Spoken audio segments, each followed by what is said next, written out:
بدنصیبی سے ایران کی air force کے پاس پرانے جہاز ہیں، انہوں نے کوشش کی ہے کہ اس کمی کو میزائلز کے ذریعے اور ڈرونز کے ذریعے پورا کریں.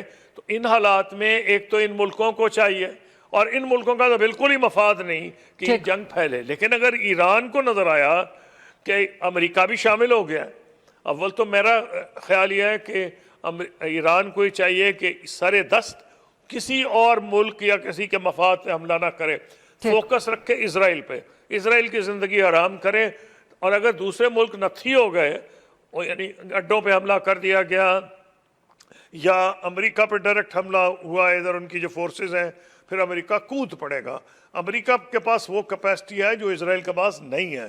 اسرائیل 100 کوشش کرے وہ ان کا نیوکلیئر پروگرام ڈیلے تو کر سکتا ہے، لیکن اس کو وہ نقصان نہیں پہنچا سکتا جو امریکہ پہنچا سکتا ہے. امریکہ تو کے پاس وہ ساری ٹیکنالوجی ہے، بنکر بسٹر بامز ہیں، وہ ان کے جو انڈر گراؤنڈ سائلوز میں بھی ان کی جو آپریشنل ہے، جتنے ان کی فیسلٹیز ہیں ان کو بمبارڈ کر کے تباہ کر سکتا ہے. اس لیے سر دست اسرائیل اکیلا یہ نہیں کر سکتا.